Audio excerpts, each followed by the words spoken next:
professor Marcos, eu leciono na escola Clarice Rondon dos Santos. Estou aqui participando dessa gincana, juntamente com demais colegas, e vou tentar facilitar para vocês explicando 2 itens hoje, pertencentes ao nosso terceiro bimestre, que vai ser o que vai integrar o nosso início da gincana.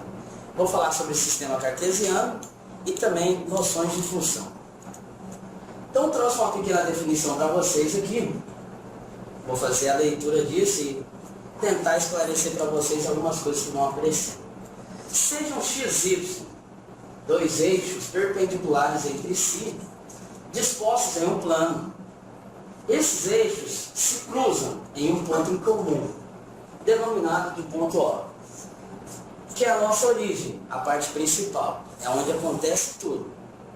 O eixo X, localizado na linha horizontal, ele é denominado eixo das abscissas. É o nosso ponto inicial, o ponto de partida em todo momento dessa execução dessas atividades. O eixo Y, posicionado na vertical, é chamado de ordenadas. Esse sistema é conhecido também como sistema cartesiano ortogonal. O porquê disso? Porque eu tenho um cruzamento dessas duas retas perpendiculares. A definição da palavra perpendicular vem dessa questão. Ao cruzar, ou fazer o cruzamento entre duas retas em um ponto comum, o ângulo formado entre elas é um ângulo de 90 graus. Então a definição disso é por causa dessa questão. Existem outras retas que se cruzam e não formam um ângulo de 90 graus. Mas para a nossa ocasião, o que se interessa é esse ponto aqui. E o plano que é determinado por esses eixos é chamado de plano cartesiano, que é essa pequena demonstração que vocês estão vendo aqui. Esse sistema cartesiano, como vocês podem reparar, ele é dividido em 4 segmentos, em 4 partes, aliás. Essas partes divididas, cada uma tendo um ângulo de 90 graus, é chamado de quadrante. Para isso nós temos, nessa posição, porque tudo a gente vai analisar no sentido anti-horário. Então o anti-horário é dando a volta, fazendo o retorno. Esse é o nosso primeiro quadrante, esse é o nosso segundo, esse é o terceiro quadrante e esse é o nosso quarto. Cada quadrante possui uma definição de condição de existência. Se cada um de vocês não esquecer o que cada um desses pontos aqui requer, dificilmente vocês vão errar a localização, que nada mais é que a gente vai fazer localizações de pontos aqui.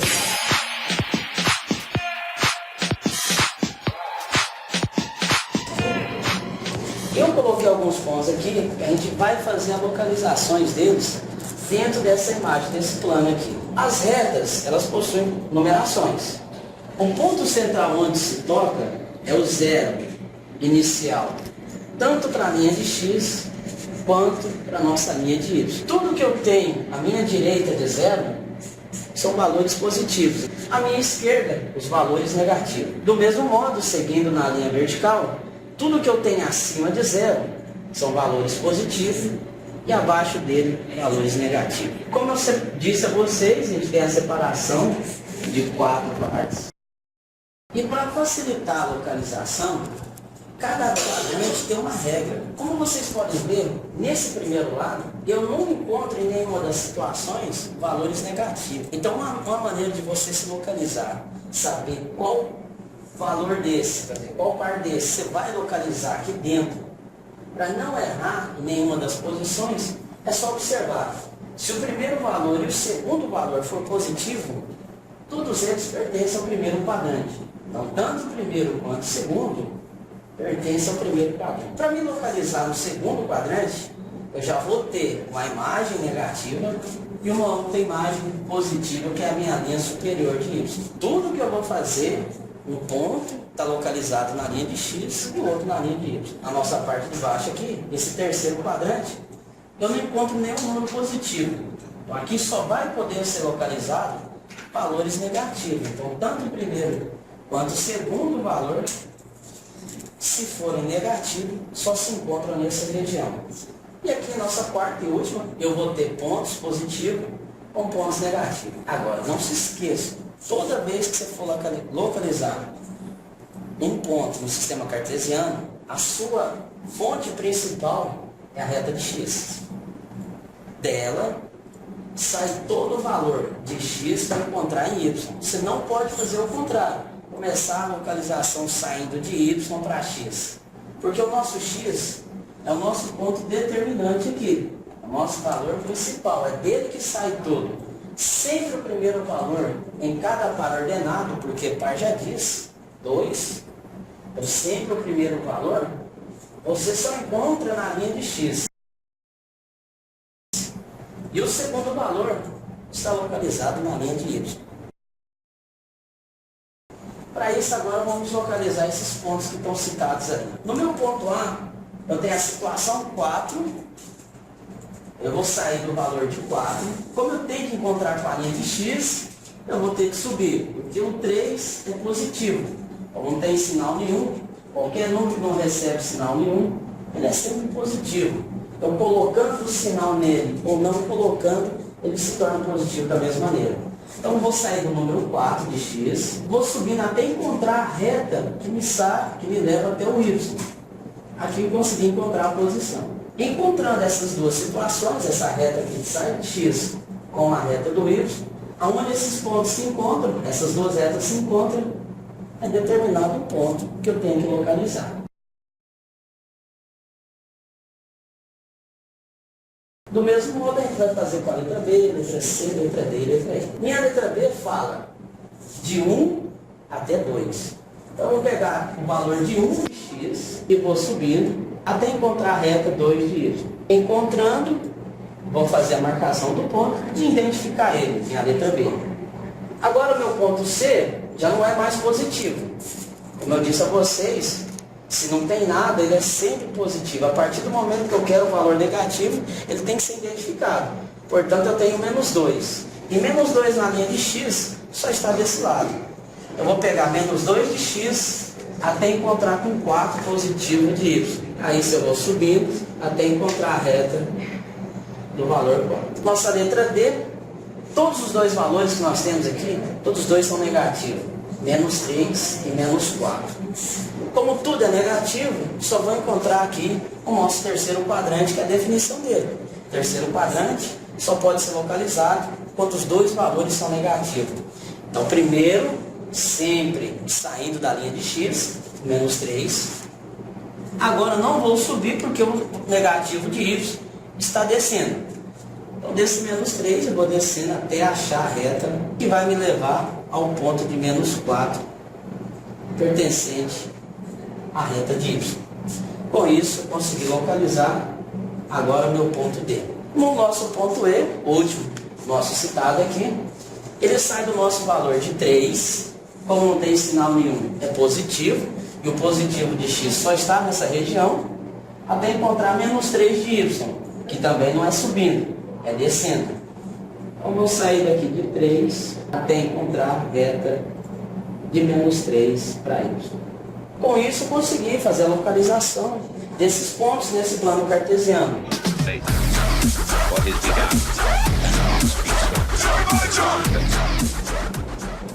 Bom, agora com o item função, vou ler para vocês a definição e também esclarecer mais esse ponto agora da nossa videoaula.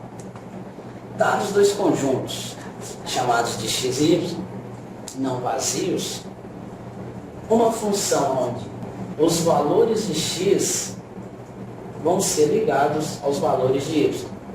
O conjunto que eu vou determinar para x vai gerar a situação onde eu vou ligar os valores de x para y. É uma regra ou conjunto de instruções que diz o seguinte: como associar a cada elemento de x a um único elemento de y. Então, para que exista a função, somente um valor de x vai ser ligado a um valor de y. Para deixar mais clara essa situação, vou deixar para vocês aqui um exemplo também.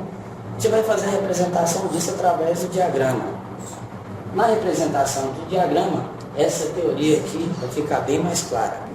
Seguindo, o conjunto de x é chamado de domínio da função.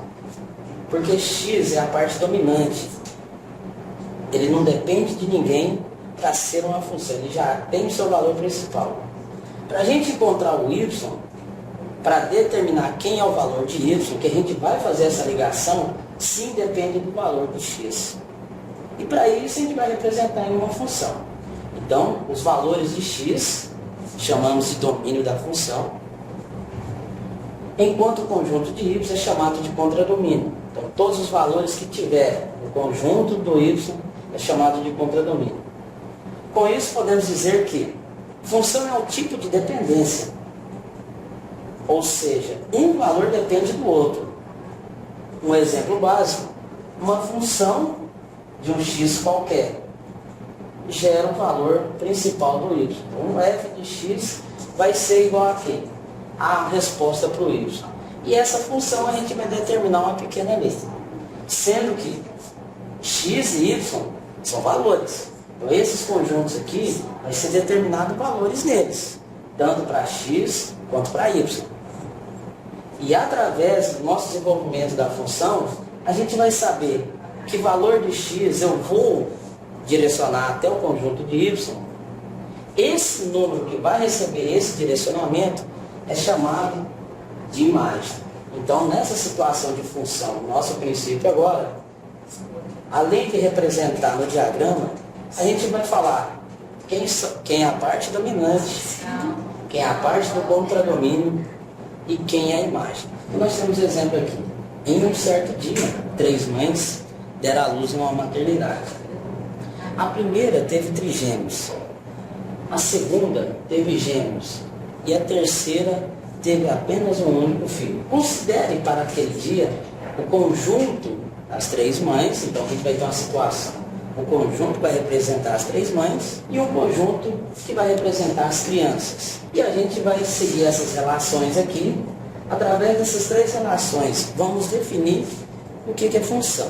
Então, para a gente falar da primeira situação, a gente vai fazer o conjunto que associa cada mãe. Então, o nosso primeiro conjunto é o conjunto das mães ao seu filho. Então, o segundo conjunto é o conjunto de filhos. Para representar as mães, eu vou usar uma letra. E a letra que eu vou usar é as letras A, B e C. Precisa ser necessariamente essas? Não, pode ser qualquer uma. Mas eu tenho a primeira mãe, a segunda e a terceira mãe. Os filhos, eu vou representar da mãe A como A1, que é o primeiro filho, A2 o segundo e A3 o terceiro. Nós chamamos de B. Vamos ter o primeiro filho, B1 e o B2. Como a terceira mãe teve um único filho, esse vai ser chamado de C1. Então, a gente vai associar cada mãe a seu filho. A primeira mãe teve o primeiro, o segundo e o terceiro. 3 filhos ela teve, portanto, trigêmeos. A segunda mãe vai ter 2 direcionamentos, porque ela teve gêmeos. E a terceira, apenas um único direcionamento. Nós temos uma direção só. Agora vamos montar a segunda relação e depois a terceira. Segundo, também temos 2 conjuntos. Agora vai acontecer uma situação inversa. Agora a gente vai fazer o conjunto que associa cada filho à sua mãe. Então o primeiro conjunto aqui vai comportar os elementos que a gente identificou como os filhos. Portanto, A1, B2 e C1. Do outro lado, a mãe A, a mãe B e a mãe C. Então, o primeiro filho está ligado à primeira mãe, esse segundo, esse terceiro. Do mesmo modo, B1 e o B2, pertencente à segunda mãe. E o último, C1, ligado à sua mãe. Terceira situação. Agora a gente tem o conjunto de cada criança ligada a seu irmão. Então, nós temos somente a representação das crianças, não vai ter representação das mães. Eu vou repetir a mesma ordem dos 2 conjuntos. Se eu relacionar cada irmão, cada criança dessa situação ao seu irmão, eu não posso pegar o A1 e ligar um a um. Porque aí eu estou ligando ele a ele mesmo. Por isso eu vou ligar do primeiro filho ao segundo e ao terceiro. Dele saiu duas direções. Então seus irmãos é quem? O A2 e o A3. Do mesmo modo, o A2 só pode ser o A1 e o A3. Seguindo na mesma linha de raciocínio, o A3 não pode ser ligado a ele mesmo, portanto, ele vai ser direcionado ao A1 e o A2. O B1 vai ser ligado ao seu irmão, que é o B2, do mesmo modo, o B2 e o B1. Nessa situação, não posso fazer ligação porque não posso ligar ele a ele mesmo. Como ele é filho único, não vai ter ligação de uma criança do seu irmão. Aqui ele não possui irmão. Então isso daqui não vai ser função porque dessa primeira mãe saíram 3 direcionamentos. Se saiu 3 direcionamentos, não é considerado função. Aonde a definição fala de cada valor só pode existir uma direção. Do mesmo valor eu não posso direcionar duas. Então nessa situação não é função. Pensando dessa mesma maneira na terceira definição, vai acontecer essa mesma situação. Do primeiro filho saiu 2 direções. E a definição já diz, uma única. Se é uma única, aqui também não pode ser função. Agora, a nossa segunda situação é a que nos obedece. Cada valor aqui, como vocês podem estar acompanhando, só se direciona para uma. Dessa mesma, não saiu 2 direcionamentos, como saiu na primeira situação e na terceira. Do A1, ligou a letra A, que é sua mãe. O A2, o A3. Agora, os outros elementos podem receber mais direções. O que não pode ter é daqui, saindo de um único ponto, 2 posições, 3 posições. Portanto, nossa situação aqui que obedece os critérios da definição. Então, essa é a nossa função. Bom, pessoal, agora tem mais um exemplo aqui para vocês. O conjunto A é formado pelos elementos, que agora a gente está determinando agora os elementos por número. -1, 0, 2, 3 e 4. E o nosso outro conjunto, determinado pela letra B, os elementos -1, 0, 1, 5, 6, 7, 8 e 9. Observe que os elementos do conjunto A se relacionam com os elementos do conjunto B, seguindo a função. A ideia é que todo elemento de A seja ligado a um único valor na função de B. Por essa lei de formação, f de x que é igual a 2x mais 1. Então, primeiro vou montar os 2 diagramas, colocar os valores que cada um tem. O primeiro, chamado de A, o segundo de B. O primeiro é -1, 0, 8 e 9. Para mim determinar que valor o -1 vai ser direcionado, eu dependo dessa função. E essa função eu vou fazer através do processo de substituição. Aonde tem o valor x, eu vou substituir em cada uma das situações, fazer uma multiplicação com o número 2 e a resposta disso somar. O resultado que eu vou obter disso é quem é o valor ao qual eu vou ser direcionado aqui. Então, o primeiro valor de -1, então, utilizando o valor de -1, aonde existe o x. Eu vou ter 2 que multiplica -1 mais 1. Uma multiplicação do número positivo com negativo, a gente não pode esquecer do jogo de sinal, ele é muito importante. É uma equaçãozinha simples, como vocês são do 9º ano, já estão acostumados com esse tipo de substituição, não pode esquecer. Se eu não tenho nada, o valor sempre é positivo, então o primeiro jogo de sinal, menos com mais é menos, 2 vezes 1 é 2, mais 1. Com isso eu sei que do valor -1 que eu usei para x, eu obtive a resposta também -1. Então é isso que eu vou ligar. Então do -1 eu ligo ao -1. Seguindo o mesmo processo, agora eu vou quando f de x vale 0, que é a nossa segunda situação. Onde tem o x, eu troco pelo valor de 0. Faço a multiplicação da mesma maneira. Qualquer número multiplicado, lembrando bem, qualquer número multiplicado dividido com 0, sempre é 0, então 2 vezes 0 é 0. somado com 1, minha resposta é 1. Agora eu sei que do valor de 0, eu vou ligar na posição 1. Agora, substituindo com o valor de 2, 2 vezes 2 mais 1. 2 vezes 2 é 4. Mais 1, eu tenho 5. Então, no valor de 2, eu vou ter a posição que me reconhece o valor 5. Substituindo agora, na mesma sequência, o valor de 3, eu vou ter 2, que multiplica 3, mais 1. 2 vezes 3 é 6, e 6 mais 1 é 7. Então, do número 3, eu vou até o número 7. Última ordem para mim seguir aqui, quando o f de x vale 4, então eu vou ter 2 vezes 4, mais 1. 2 vezes 4 é 8, mais 1 é 9. E na posição 4, eu vou até a 9. Bom, agora o terceiro exemplo, aonde a gente não tem a lei da função definida, a gente vai ter que definir essa função.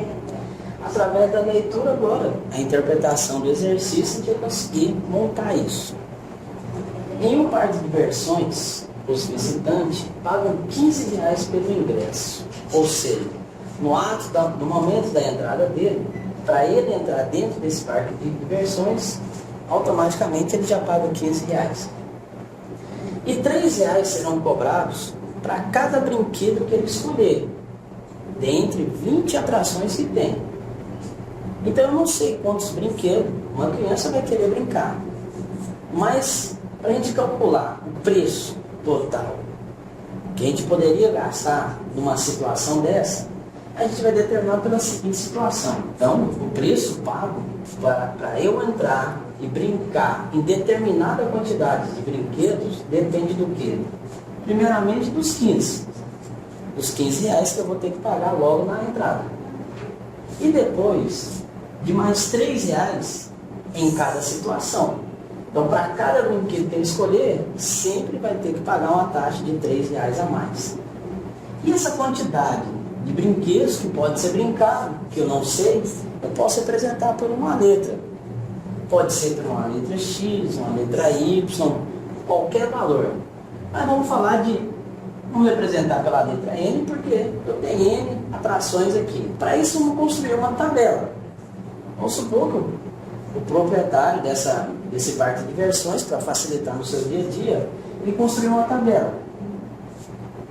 Essa tabela vai ser composta da quantidade de brinquedos e o valor pago em cada uma das situações. Então essa primeira aqui, vou representar pela letra N, N que significa a quantidade de brinquedos que ele pode brincar, né? Então se a situação, se ele brincasse em apenas um único brinquedo, se ele brincasse em 2, brincasse em 3, em 4 e assim sucessivamente. A ideia vocês vão acompanhar através desse revista. Qual é a nossa lei de função? A nossa fórmula que permite realizar o cálculo para chegar no valor desejado, que é o preço total que eu posso gastar. Eu vou definir por essa fórmula. P é igual a 15 mais 3 vezes N. N é a quantidade de brinquedos que ele pode brincar, dentre os 20. Então, a nossa situação, quando ele brinca apenas um brinquedo, o preço que vai ser gasto vai sair de R$15, mais 3 vezes a quantidade de brinquedo que ele for. Se ele for em apenas um, eu vou ter 15, mais 3 vezes 1 é 3. Chega um total de 18. Então, o preço a ser pago, se a criança brincar em apenas um brinquedo, é R$18. Se essa criança vai em 2 brinquedos, então eu vou ter 15, somados com a multiplicação de 3 vezes 2, porque cada brinquedo que ele vai são R$3 adicionados. Então a multiplicação aqui permite um cálculo mais rápido. 3 vezes 2 é 6, e a soma de 15 com 6 é 21. 2 brinquedos vai custar R$21. Seguindo a mesma ideia, se ele fossem 3 brinquedos, 15, somado com a multiplicação de 3 vezes 3. E isso eu vou ter 3 vezes 3 é 9, 15, 1 mais 9, aí dá 24.